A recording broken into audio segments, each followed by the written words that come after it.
Hello, welcome to Extreme Diag. Today, I have a vehicle towed in from a nearby collision center. They replaced the front bumper from a vehicle. Apparently now it won't start. It's a 2018 Mazda CX-5. They tried to fix it themselves for a while, but couldn't get anywhere, so they asked if I could come over. But since it seems like I might need to go back and forth a few times, I had to tell them to tow it to our shop. I want to make sure if the symptom is solely repair related, and maybe get a whole list of work they've done to the vehicle, but sometimes it can take forever to get answers from them. So let's just check out the car's condition first.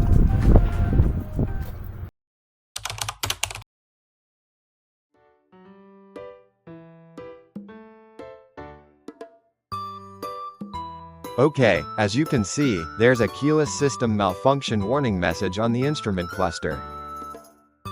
But the actual symptoms I first saw were much worse. Not only wouldn't it start, but it also had vehicle system malfunction, electrical system malfunction, smart key not detected. And also this anti-theft warning light was flashing rapidly. If your car won't start, and this warning light is flashing rapidly, it means the vehicle isn't recognizing the key properly. In all vehicles with this warning light, the keys have digital chips with unique IDs in them. The vehicle needs to recognize this ID properly to start the engine. This vehicle has a smart key that doesn't need a metal key. But the same principle applies even for metal keys that you have to turn. First, let's make sure the vehicle recognizes the key properly, and then see if there's anything else that needs fixing.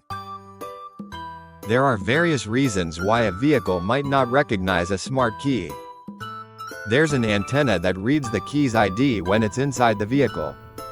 And then, the PCM, which is the computer that controls the engine, checks if that ID matches the one stored in its memory.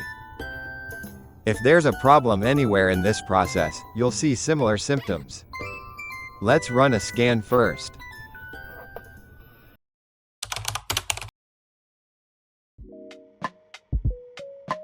The camera was off when I first ran the scan, but I still have the scan results. Here you can see a list of the scan systems. And I don't see PCM or ECM anywhere.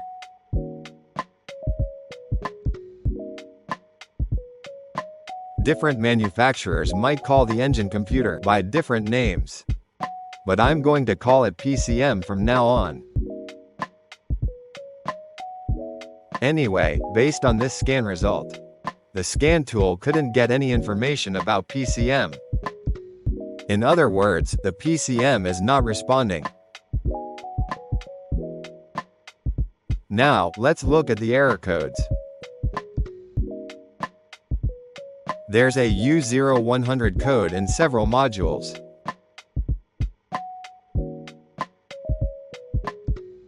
This code is generated by each module when there's a problem with communication with the PCM.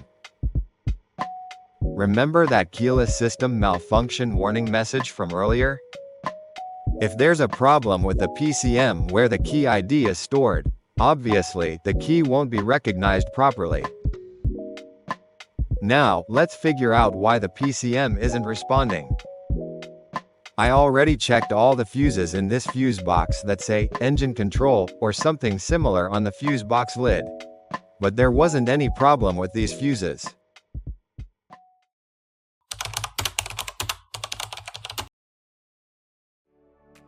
I'm going to skip checking the TSB.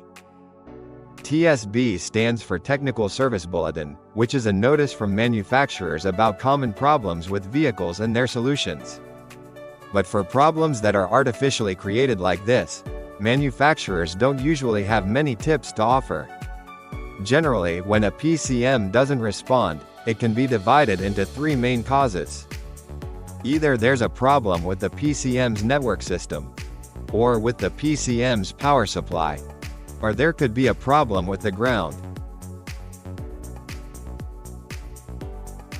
Let's take a look at the wiring diagram. I need to find the powertrain control module.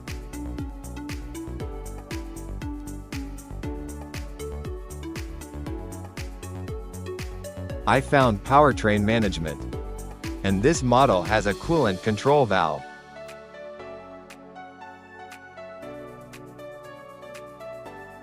Here it is. This is the connector number.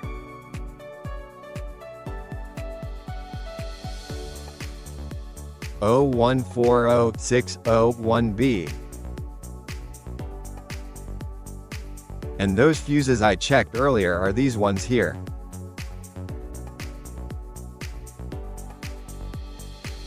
So power comes through the fuse to this area here. And these two are also power. The PCM has to supply ground to this 2B. And then power comes in through the relay.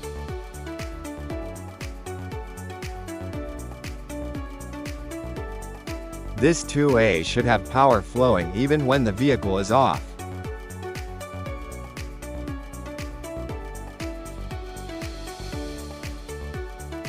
"2F is IGSW. Seems like ignition switch, which probably gets power when the ignition is turned on.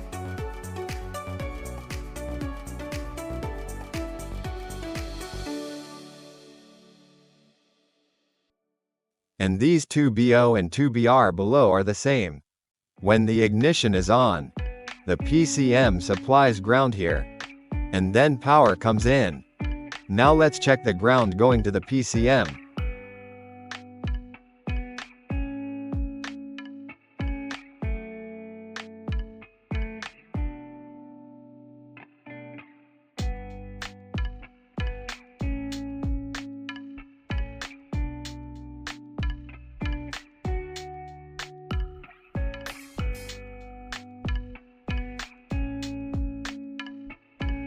Here it is.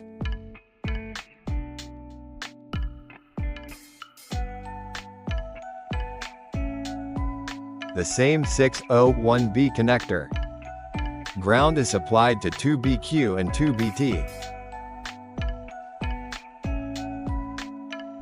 See G01 and G02? This is the icon that means ground.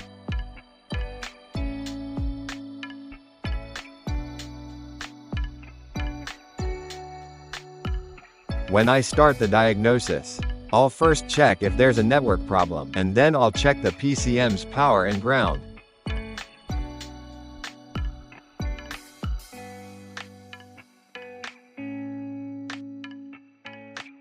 I need a pin layout diagram for the PCM connector.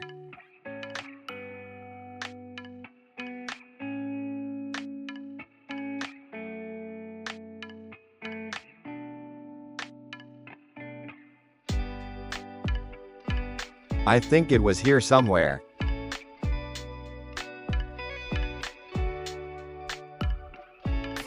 "601B, I only need to check this connector.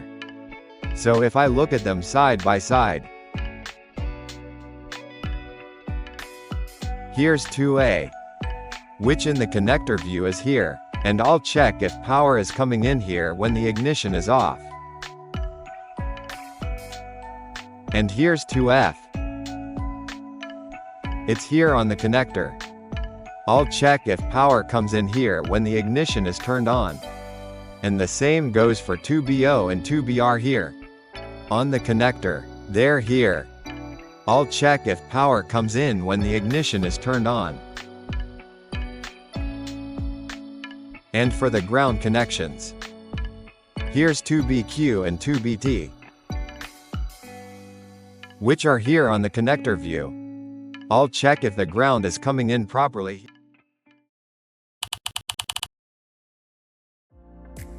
I'll check the network first. This is the network map for this vehicle. To check the network simply, I'll use the OBD2 connector. It's called DLC2 here, but it's the same thing. Most modern vehicles typically have 2 or more networks. In this map, there are medium speed and high speed. The PCM uses the high-speed CAN bus network. Each network has two 120 ohm resistors connected in parallel. In this vehicle's case, one is in the PCM, and one is in the instrument cluster. I'll measure the total resistance of this network at the OBD2 connector. The formula for calculating the total resistance of resistors connected in parallel is 1 over R total equals 1 over R1 plus 1 over R2. If you substitute 120 for both R1 and R2, you get 60. So if the resistance value at the OBD2 connector is not 60 ohm, there's a problem. Let's measure it.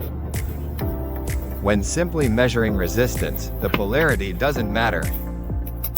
You don't need to worry about the multimeter probe colors, just use them however. This is the OBD2 connector pin layout. You can see HS at pins E and F. HS stands for high speed.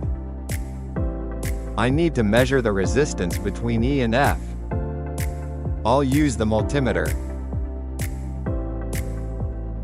The orientation can be confusing when you look at them directly, but they're the third pins from one side, both top and bottom.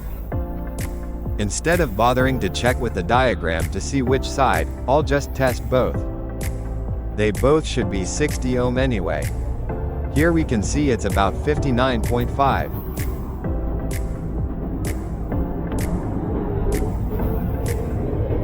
And this one is about 61.5. It doesn't need to be exactly 60.0. It just needs to be close enough.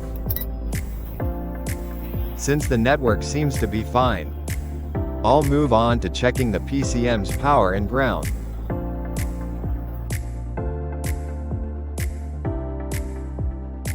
This is the PCM that controls the engine. When disconnecting the PCM connector, you should first disconnect the ground from the battery to prevent any potential errors. There are two PCM connectors, so I'll disconnect both.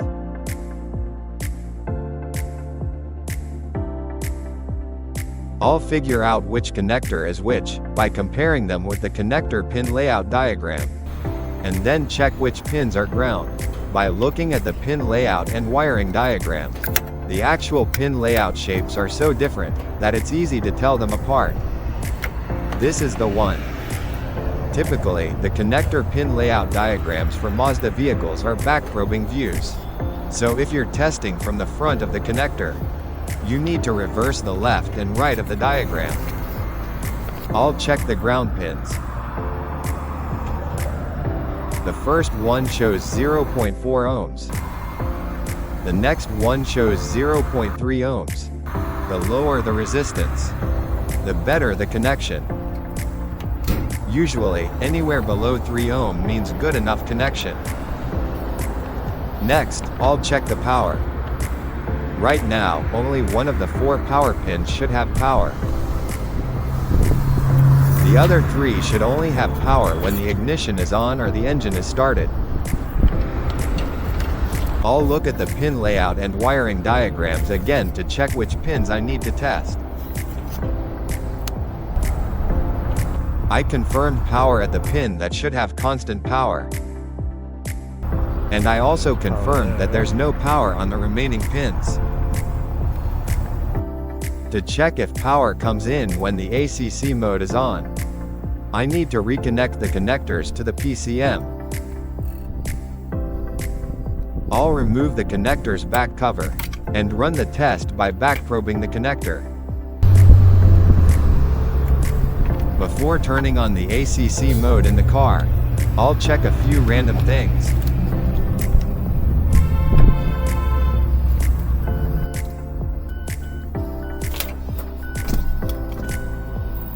The security warning light is flashing rapidly.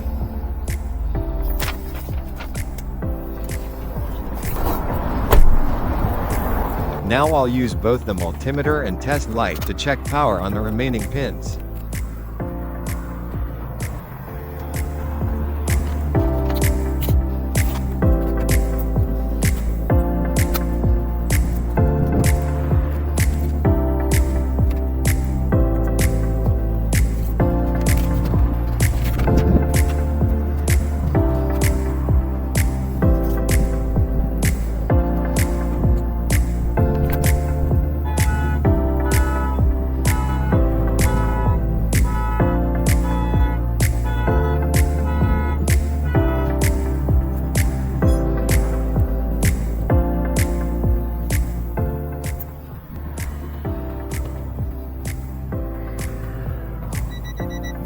I've confirmed that 2 of the 3 pins that should have power when ACC mode is on, aren't getting power. The reason why the PCM wasn't responding was a power issue. I'll look at the wiring diagram to plan my next steps. Looking at the wiring diagram again. 2BO and 2BR are the 2 pins that have no power. This main relay controls the power to them. Now I need to check if there's a problem with the relay itself.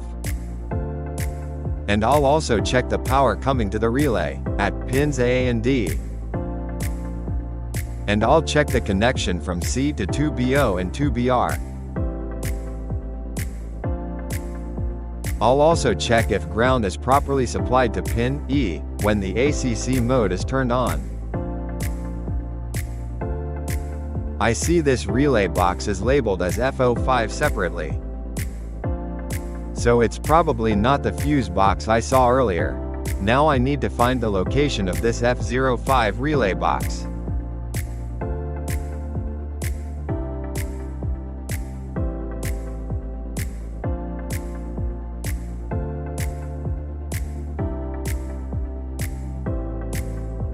Looking at this diagram,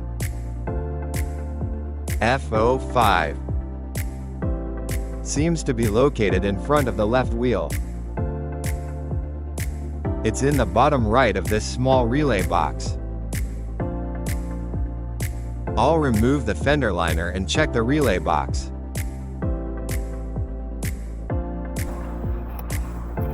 To get more working space, I'll raise the car a bit.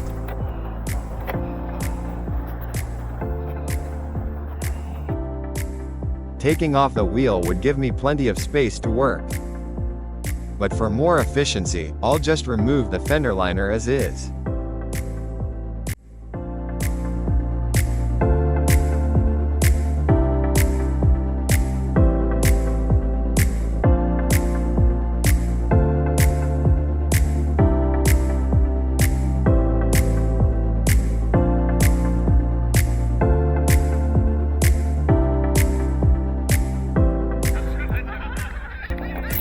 I can see the relay box inside there.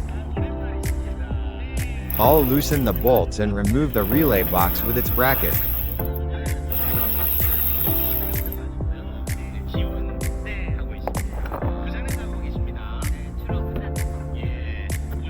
This is the F05 relay box.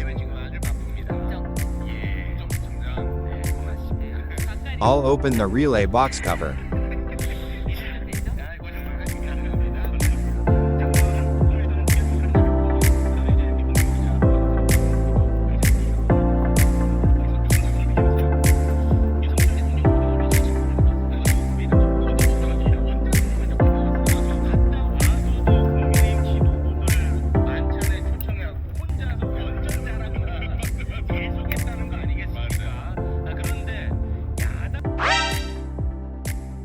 There's a relay here that's not just loose, but almost falling out. I'll try to fit it in. Could this possibly be all there is to it? Let me grab the key and try to start the car.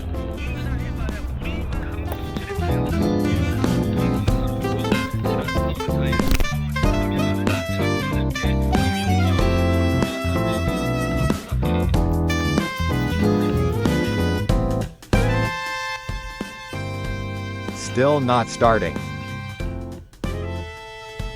But at least the security warning light isn't flashing anymore. I have a feeling the battery might be running low. Let me connect a jump starter battery and try to start it again.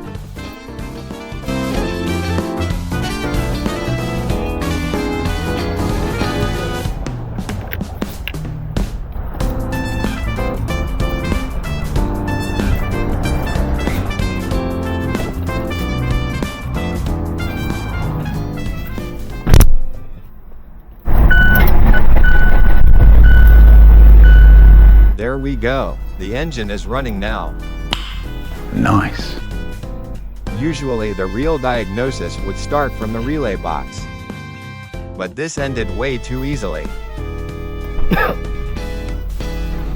There are still a few warning lights on. But at least the engine's running, so I'd call that mission accomplished for now. I'll put everything back together that I took apart during the diagnosis. And then take it for a quick test drive around the block.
Let me clear those error codes and go for another test drive.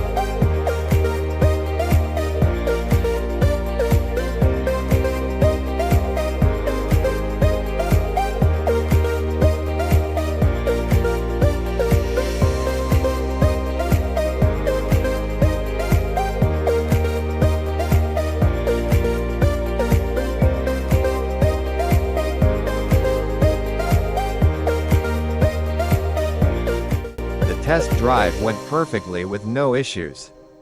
And with that, I'll wrap up this job.